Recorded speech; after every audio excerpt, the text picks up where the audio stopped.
Read the passage and answer questions. Mətni oxuyun və sualları cavablandırın. Nelson Mandela was one of the most influential leaders in history. Nelson Mandela tarixin ən nüfuzlu liderlərindən biri idi. He was born in 1918 in South Africa and became a symbol of the fight against racial discrimination. O 1918-ci ildə Cənubi Afrikada anadan olub və irqi ayrı-seçkiliyə qarşı mübarizənin simvoluna çevrilib. For many years, South Africa was ruled under a system called apartheid, which kept white and black people separate and denied rights to the black population. Uzun illərdir ki, Cənubi Afrika ağ və qaradərlilərin ayrı saxlayan və qaradərli əhalinin hüquqlarını rədd edən apartheid adlı sistem altında idarə olunurdu. And Mandela believed in equality and justice, dedicating his life to ending this unfair system. Mandela bərabərlik və ədalətə inanırdı, həyatını bu ədalətsiz sistemə son qoymağa həsr edirdi. Because of his activism, Mandela was imprisoned for 27 years, but he never gave up on his dream of a free and equal South Africa. Fəallığına görə Mandela 27 il həbsdə qaldı, lakin o azad və bərabər Cənubi Afrika xəyalından heç vaxt vazgeçmədi. After his release in 1990, he worked with leaders to bring peace to the country. 1990-cı ildə azadlığa buraxıldıqdan sonra o ölkəyə sülh gətirmək üçün liderlərlə birlikdə çalışdı. In 1994, he became South Africa's first black president, marking a historic moment in the world history. 1994-cü ildə o dünya tarixində tarixi bir məqamı qeyd edən Cənubi Afrikanın ilk qaradərli prezidenti oldu. Mandela's leadership was based on forgiveness and unity.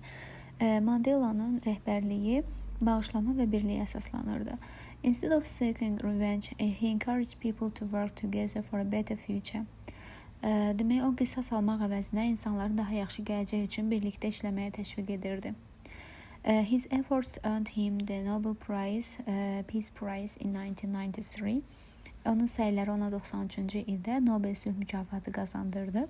Even after retiring from politics, he continued to inspire millions through his speech and charitable work. Siyasətdən təqaüdə çıxdıqdan sonra belə o çıxışları və demək xeyriyyəçi işləri ilə milyonlarla insanı ruhlandırmağa davam etdi. Today, Nelson Mandela is remembered as a symbol of freedom, courage and peace. Bugün Nelson Mandela azadlıq, cəsarət və sülh simvolu kimi xatırlanır. İlk sualımızda which statements are correct according to the passage? Mətnə əsasən hansı cümlələr doğrudur deyilir. Birinci cümlədə Nelson Mandela spent 27 years in prison. Mandela demək həyatın 27 ilini həbsdə keçirdi. Mətnimizin ikinci paragrafında bu haqda məlumat var. Ona görə birinci cümləmiz doğrudur. İkinci cümləmizdə he encouraged unity and forgiveness instead of revenge. O qisas əvəzinə birlik və bərabərlik, yəni bağışlanmanı dəstəkləyirdi.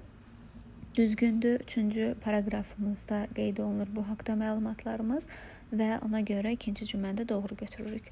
Üçüncü cümləmizdə he won the Nobel Prize for his songs. Mahnılarına görə Nobel mükafatı qazanmışdı. Mahnı yox, o qaradərlilərlə ağdərlilərin mübarizəsində səylər göstərdiyinə görə Nobel mükafatına layiq görülmüşdü. Ona görə üçüncü cümlə səhvdir. Dördüncü cümlədə he became the first black president of South Africa. Cənubi Afrikanın ilk qaradərli prezidenti oldu.